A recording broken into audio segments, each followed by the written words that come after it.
Thanks for tuning in to the Drive On podcast, where we talk about issues affecting veterans after they get out of the military. Before we get started, I'd like to ask a favor. If you haven't done so already, please rate and review the show on Apple Podcasts. If you've already done that, thank you. These ratings help the show get discovered so it can reach a wider audience. And while you're there, click the subscribe button so that you get notified of new episodes as soon as they come out. If you don't use Apple Podcasts, you can visit driveonpodcast.com/subscribe to find other ways of subscribing, including our email list. I'm your host, Scott DeLuzio, and now, let's get on with the show. Hey everyone. Today my guest is Bradley Hecker. Bradley is a law enforcement officer and an EMT. He also teaches law enforcement and military personnel some of the mental and physical skills that they're going to need in order to execute their missions. So Bradley, welcome to the show. Maybe you can tell us a little bit more about your background, what you do, and how you got started doing what you do. Well, thank you for having me. I really appreciate it. So it all kind of started right after high school. I grew up in a house with a dad who was a cop and a grandfather who was an Army medic. So I knew I wanted to do something along those lines. Right out of high school, I went to an EMT course through college, and that sort of started to steer the path of the lights and sirens was fun. The high intensity stuff was fun. And I worked on the ambulance for a few years. I had quite a few new EMT students coming onto my ambulance, and I noticed a trend of more and more EMT students who were graduating were telling other EMT students to ride on my ambulance. And they all said that I was a very good preceptor, and I realized there was something there about teaching that I was good at.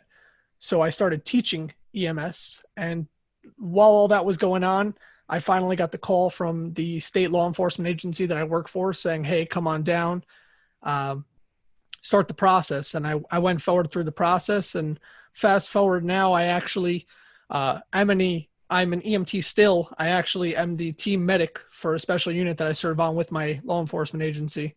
So it all kind of came roundabout, and it's really cool to start one place, change paths, and then it all kind of connects together. So that's kind of the journey that I've been on. Yeah, that's awesome to see how all of that blends together, and how the skills that you took from one part of your life, and you were able to apply that to your current career and what you're doing now. So that's pretty awesome to see how all that blends together. Yeah, absolutely. It's been a crazy journey so far, and it's been a pretty short one. It hasn't been all that long, but it happens all very fast. And so, what is it that you're into now in terms of? I know you do some training with some of the EMTs, or you've done that in the past. But what is it that you're doing now in sort of working with the military and law enforcement to kind of keep them on top of their game? Yeah. So after realizing that I was a pretty good instructor and getting a lot of that also then on the law enforcement side, whether it was helping someone prep for qualifications or someone had a fitness test coming up and I was helping them prepare for that, I started a company called Brad and Bash with a friend of mine, Bash, from back in high school, who purely civilian, but I needed someone who understood the finance world and understood the legalities of starting a company and insurance. And I was strictly the operations side of things. And I said, hey, I have an idea for this company. In a state like New York, where firearm laws are very strict and you can't exactly get the opportunities to train like you could outside in another state, I saw the opportunity here to start this program and see what we could do. And it started off in the beginning with just civilians and law enforcement military personnel that were interested in taking a class, but it wasn't mandatory. It was just, hey, if you want to get better at running an AR platform, the pistol, shotgun, anything of the sort, medical, they could. And slowly it evolved into them bringing that back to wherever they work, whether it's a law enforcement agency or a unit they're a part of, depending on what branch they're in. And they said, hey, you guys got to check this out. And then they sent cadre members to come to the class. And once their cadre saw what we were doing, they said, you know what, we got to get a contract going with these guys. And it's been pretty cool. Recently, the most recent one was we taught the New York City Corrections Department, which is the second largest law enforcement agency in New York. We taught their transport division the AR platform from the get-go, and they've never touched one before. We put it in their hands and we taught them how to not only feel confident with it, but confident enough to use it as opposed to their sidearm. That became their new primary tool. So it was a very cool thing to take someone who's never seen that and make them feel comfortable with it and use it should they need to. And so is there a physical component to what you do as well, with nutrition, fitness, that type of thing as well? Or is it primarily? Yes, absolutely. Okay. We do a lot. A lot of it kind of all comes together because unlike conventional, I won't use names of other companies, but some of their classes are very static, stand still at a target. That's not the reality of it. And, I would say that majority of people listening to your show who've been out there, whether they were combat arms or a support MOS, they understood what it was like. They went through basic. They learned to be a soldier first, right? Mm-hmm. And going through all those challenges, they realized that was a big part of it the entire time. You have to be physically fit, and physical fitness also leads to mental fitness, right? When you are struggling through your day, that's a very challenging goal. If you get into a very sedentary lifestyle, you don't really have any mental fitness to gain through each day. But establishing a goal like physical fitness, which may not seem like much, it's, it may be the same routine that you're kind of doing, but it's a challenging goal, and putting yourself through that keeps yourself mentally fit. So having that physical and mental fitness is a mandatory requirement, especially in today's world right now with the way things are going. At any second, it could basically turn into a combat zone, a war zone on a smaller scale for that officer who's out there. So it is super important to keep your head on a swivel and maintain that level, if not exceed that level that you're already at of physical and mental fitness to get there. Sure. So a lot of the drills we run, they're not static at all. It requires dragging a dummy 50 yards and then taking shots from different positions and then pulling someone out of a car and carrying them 30 yards forward. And we do a bunch of different drills to kind of simulate what they would experience in real world and hopefully over prepare them. So whatever they do experience is not as bad. For sure. Yeah. And I guess the goal is to never have to actually use any of this absolutely type of training in a real world environment where you're actually dragging someone out of a, maybe a car or whatever the case may be, where they're injured or incapacitated in some way. So hopefully these people never have to use it, but the mental preparation that they need to get into, so that they know what to do, so that they don't freeze and panic. That's certainly valuable, but also realizing how much of a physical challenge it is to do that type of thing is certainly probably a challenge as well for a lot of these people, and probably an eye opener if they've never done some of this stuff with dragging a dummy or even it definitely is. And I think for even some of the guys who are like total meatheads in my classes who, they're showing up and their shirt is ripping right off their body, but they don't realize because they've been used to conventional weightlifting, which is not the reality of dead weight of a person. Right. So you have to really teach your body to work in different ways. And there's certain suggestions that I make. I personally do Brazilian Jiu-Jitsu twice a week, just because you hit muscles you'll never hit. Besides learning a martial art, learning to grapple, which is extremely important because every non-compliant arrest, I should say, in law enforcement goes to the ground. So that teaches you to use your body in a different way than you're used to.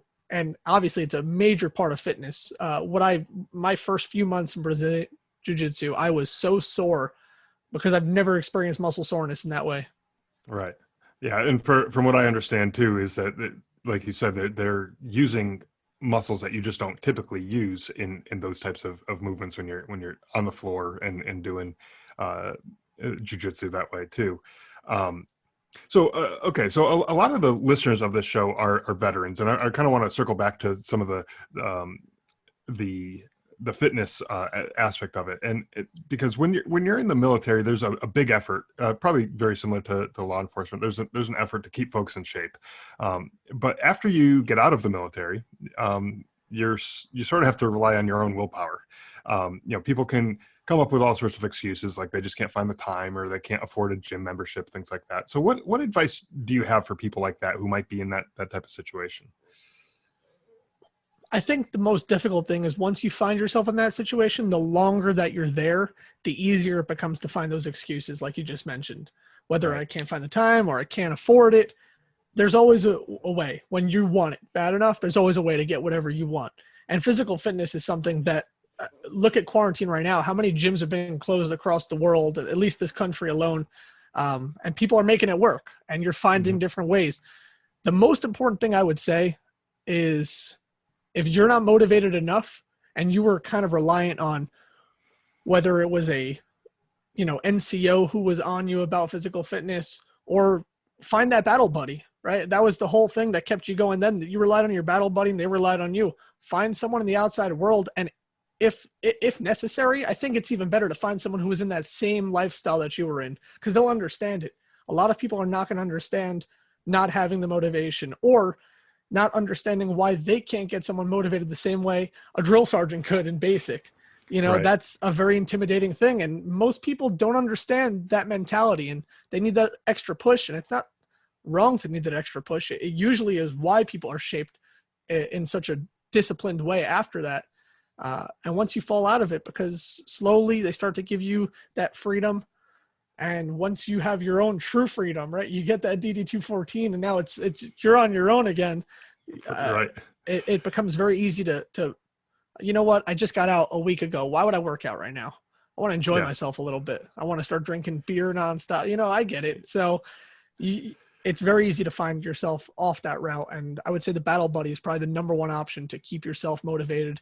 And it's also going to keep you even motivated, because if someone else is having the same issue and you're pushing them, that's motivation for yourself without realizing it, because you're trying to get them to the gym. So you just trying to get them to the gym means that you're going to have to be there too. Right. So yeah, you can't, hey, get to the gym and then like not show up yourself. Like, right. that would be the wrong thing. And honestly, like to me, like the gym could be good, and I'm not like knocking going to the gym or getting a gym membership at all, but like you said, one of the downsides is you could be faced with a situation like we're in now, where gyms just have to be closed and you can't rely on the gym to be there. But I also see how it can also be used as a crutch, or not a crutch, maybe more of an excuse to not exercise. Like for example, like if it's snowing outside and you don't want to get in the car and drive to the gym, so you're just going to stay in your nice warm bed, and or maybe you only have an hour to exercise or something like that, and it takes you 15 minutes to drive to the gym, and you're like, oh, I'm just not going to do it today, and so you can almost use the gym as an excuse to not exercise, if you allow yourself. The gym is good, and it should be something that you continue to use if that's what you want to use for exercising. But don't let that become an excuse either to not exercise. If it's snowing out and you don't want to drive there, it doesn't mean that you can't find some exercises that you could do at home and stuff like that to continue to exercise. Absolutely. I think the original fitness was calisthenics. It was just, start off with people walking, right? People running. They're training. If you're training strictly for a sprinting marathon runner thing, you don't need a treadmill, right? You're just running on the ground. If you're training for weightlifting and you don't have weights, get creative. What objects are around you? And the nice thing about objects around you that aren't conventional weights is that weight distribution isn't there. So now you're getting that new muscle soreness that you never experienced before, right? You're lifting awkward objects, a backpack filled with heavy textbooks that maybe your kid uses for school. Not anymore, because you're using them for weightlifting. You have options like that, as well as just push-ups. How many times did you have to get on your face? That's exactly what it is. That they work for a reason. And there's different kinds of push-ups, and luckily in today's world, YouTube is a wonderful thing. And there are so many things that you can learn off of YouTube, exercises you didn't know existed, even stretching. When you feel that tightness and you're like, wow, I didn't know that was possible to get rid of. You learn it because of YouTube. I would say majority of people learn a lot of things through YouTube now that they didn't even learn in school or in a classroom environment. That goes a long way, but you can definitely get creative. And like you said, it becomes another reason to say, I'm not going to work out since the gym is closed. And that's where that determination is going to come in. And if you don't have it yourself, find someone else who's going to push you equally and use that together. Yeah. And so you briefly mentioned a little bit earlier about how exercise and your physical fitness can have some pretty significant benefits outside of the obvious physical benefits. Could you talk a little bit about that? Some of the maybe the mental benefits and things like that come from exercise and being in good physical shape. Yeah, absolutely. So starting off, like I mentioned earlier, when you are physically fit, you are going to be mentally fit. Now, not completely mentally fit, but you are going to start to increase your mental fitness. There can always be certain distractions that are always going to stay there, right? That are going to affect your mental fitness. But accomplishing a difficult task helps you feel better about how your day is going. Um, any difficult task. So if you had something at work, a project at work that has been on your mind for a long time, once you accomplish that project, it's kind of a relief. It's a let go. And that's exactly what physical fitness can do. There are a lot of stressors that can build up in the human body, and physical fitness is actually one of the number one ways, according to studies, to release those stresses. I'll release a lot of the chemicals that are bottled up inside your brain, similar to like when you experience certain things in life that cause that same chemical release. So physical fitness is an easy way to target because we know exactly what's going to happen when you work out. On top of that, there are a lot of times when you're feeling down, you're feeling out, and you're feeling sluggish is a number one thing that happens. A lot of people feel sluggish, and especially if you were in the military and you remember what it used to be like when you could run, and now you're walking up one flight of stairs and you're huffing and puffing, you're starting to say, what happened? And I think a lot of times what deters people is they try to get back into it and they forget the struggle it took to get to that point, and they start right from where they left off. And it's a big setback because you say, I can't do this. This is too much.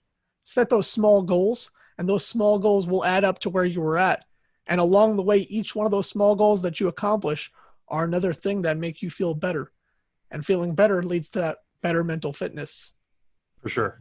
Yeah, and I think I've shared on this podcast before in another episode, but a while ago, a couple of years ago, I challenged myself to do 50,000 push-ups and sit-ups during the course of a year, and it wasn't exactly a year. It was actually a little bit less because I started a few months into the year. But by the end of the year, I wanted to do 50,000 push-ups and sit-ups, and there were some days where I just didn't want to wake up and do the push-ups and the sit-ups. And like, I knew I had like a certain amount that I would do every single day.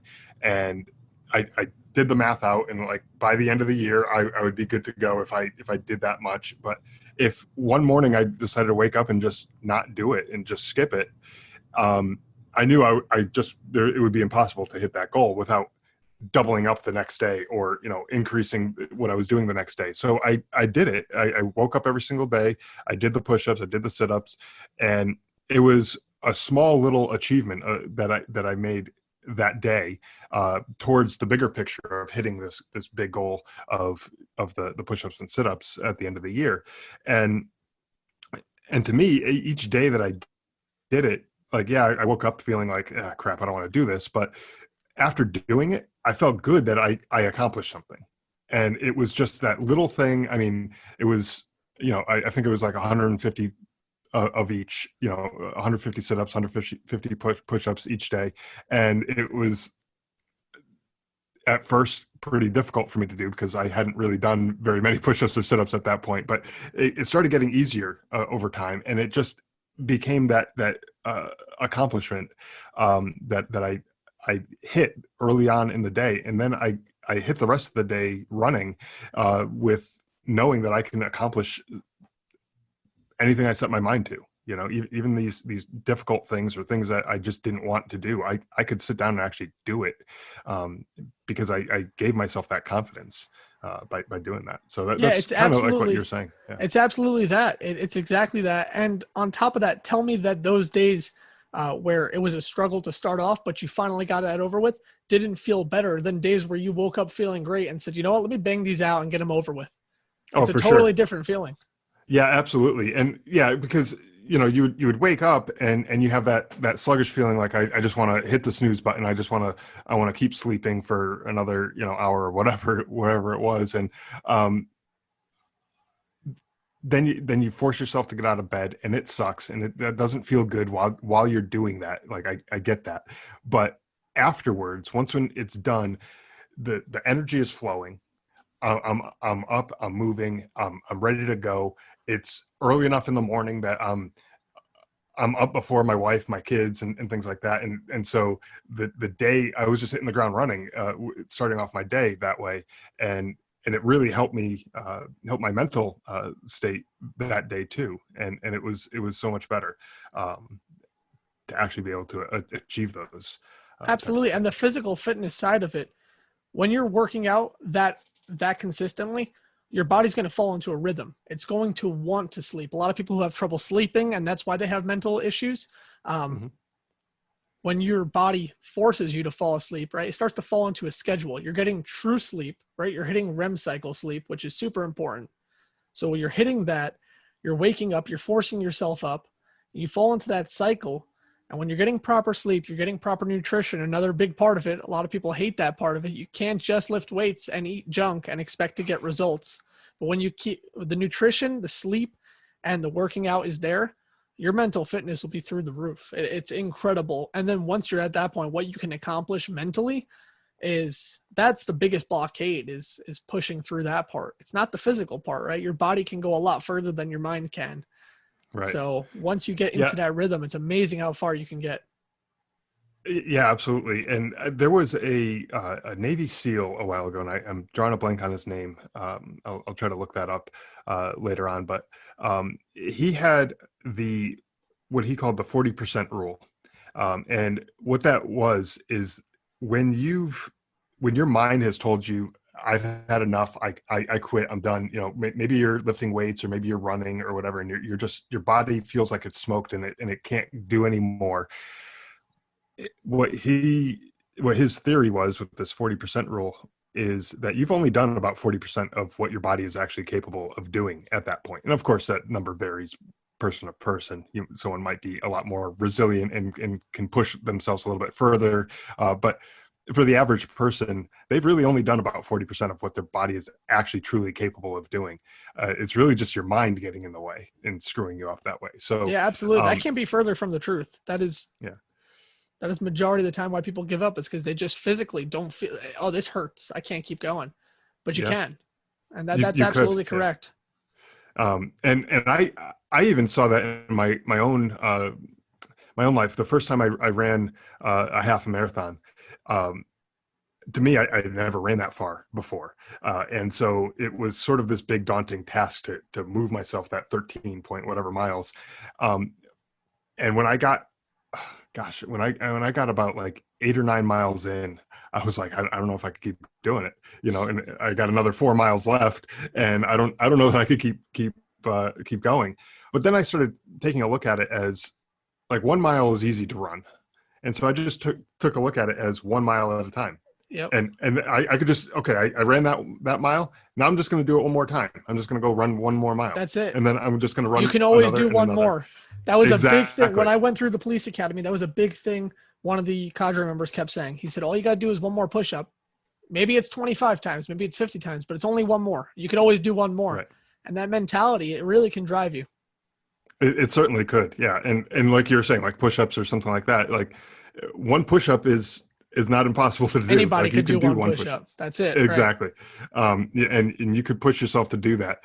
Even if you haven't done them in years, since you got out of the military, for me, it's almost 10 years now that I've been out of the military. And, I could still do a push-up. I could do many push-ups one time, if you think about it that way, you started talking a little bit about diet and nutrition earlier. How does that play into your overall fitness level? So it's actually going to be it's going to be more important than physical fitness itself. You can't have one without the other.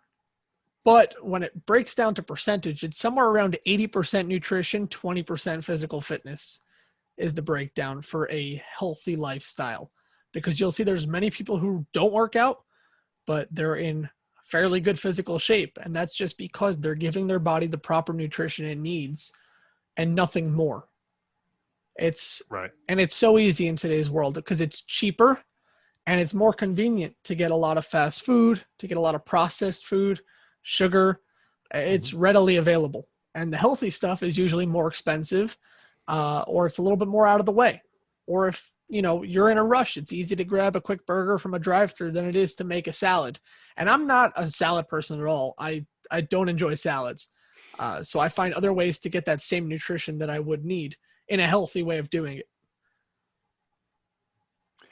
Yeah, and that actually does make a lot of sense because I do know some people who are like the people that you're talking about who they don't really exercise all that much, but they do eat healthy and they look healthy. You know, they're not overweight and they have good physical appearance as far as um, their body's concerned and things like that. So it makes a lot of sense. And I heard someone told me a little while ago that they were talking to their doctor about their weight, and their doctor said that you can't outrun the fork.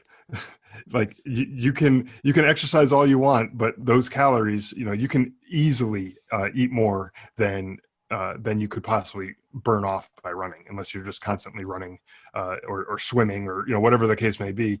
But the bottom line is you're not going to go for a 5 mile run and burn off all the cake and the ice cream and the cookies and the donuts and everything else that you're eating.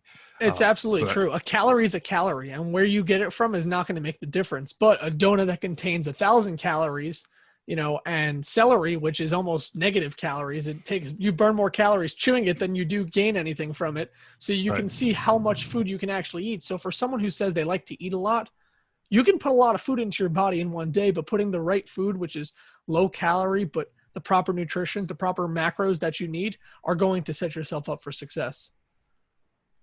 Now, someone who maybe doesn't know what the right amount of food or the right kinds of food, or things like that, and I imagine it might be a little bit different for each person in terms of what their calorie needs are, depending on their lifestyle, if they have an active job or things like that. Someone in the military or law enforcement or something like that might be a little bit more physically active than someone who's working an office job where they're sitting behind a desk for 8 hours a day. So how would someone go about figuring that type of stuff out so that they know what the appropriate amount of food or types of food are for them? Sure. Well, like I said earlier, there's an infinite amount of information on the internet. It's a wonderful place. YouTube is a wonderful place. The thing that you have to be careful of is falling into these fad diets. There's a lot. It's very easy to say, oh, low carb is the way. Everybody says low carb, right? You want to get good because everybody knows protein is good for you and carbs are the enemy. But if you are one of those people who have one of those high intensity jobs, you're on your feet all day, you work construction, you're carrying a lot of heavy things, carbs are energy. You rely on them. So if all of a sudden you're starting to feel sluggish, you're starting to lose weight, you're not losing healthy weight. You're not losing the weight appropriately. You're starving your body. You're depleting it of what it needs. So when it comes to nutrition, it is very important to speak to someone in your area, whether it be your primary care physician or a nutritionist or a dietitian. They can set you on the right path for your body mass index, right? For your weight. I had a friend who was a bodybuilder, truly, like ripped, jacked beyond belief. And when he was weighing in the police academy, he was listed as obese. And everybody laughed, but probably not an ounce of fat on them, right? Exactly. It's exactly that, because they're going by a standard which can't be applied unless it's the average person who is very minimally physically fit. Right. And so kind of to wrap all this up and tie everything together here, what would be some advice that you might have for someone who's struggling with their health or fitness, maybe even their mental health in terms of, feeling that kind of low energy, sluggish, and that type of thing. Maybe someone who's struggling to find the motivation to exercise, or maybe they even feel like they're doing all the right things, just aren't seeing the results. What kind of advice might you have for them? I think the best advice I'm going to have is going to be ask for that help from whoever you think is going to be able to provide you that help. A lot of times I think people get very frustrated. They see their friend on Instagram or Facebook, some social media platform, who likes to post their workout of the day, and they're dripping sweat with their six-pack showing, and they're talking about how they just, completed a Tough Mudder or some really difficult physical challenge. A lot of people who are not in that shape don't want to admit that they're intimidated by that, and they're I don't want to see this post anymore. This guy's so annoying, and you start blocking them out. Embrace them. They're the answer, because they were probably where you are. And the reason they want to get physically fit is to accomplish those tasks. Maybe it was to show it off. You want to show off something you're proud of. You bought a brand new Corvette. You want to show that off. It's the same thing. You worked really hard on your tasks, which in your case may be physical fitness. Show it off. It's a good mentality, and you never know who you're going to motivate after that. So those same people that might be frustrating, embrace them. Hey, what are your secrets? What are you doing? That guy in the barracks during basic whose bed was, his rack was perfectly made. What are you doing that I can't get this fold down? Same thing. You go to them and ask them what they're doing. It's that same mentality. Ask for help from people who seem to know what they're doing. Yeah, absolutely. That's great advice, I think, for, not just fitness or any of that type of stuff. It's really good advice for anything. If you see someone who is, hitting out of the park with whatever it is that they're doing, and you want to be in that position, yeah, ask them. Go in and say, hey, what is it that you're doing that is making this look so damn easy? But asking for help is an okay thing to do. And I think one thing, though, I will caution people of is if you are relying on social media for checking out what other people are doing and things like that, and you're comparing yourself to that, just know that nobody posts their B or C game on there. It's all their A game. So if you're comparing that, if you're comparing that and feeling inadequate or whatever, they screwed up too from time to time, and they just don't post that stuff. The people that usually influencers, and this does fall into myself because I do try to influence people into positive things, into the lifestyle that I live, if they feel that they relate to my lifestyle. You're always going to post that. The most motivational ones are the ones who post their down days, but you don't see them too often because that's not the money shot that they're trying to portray. Sure.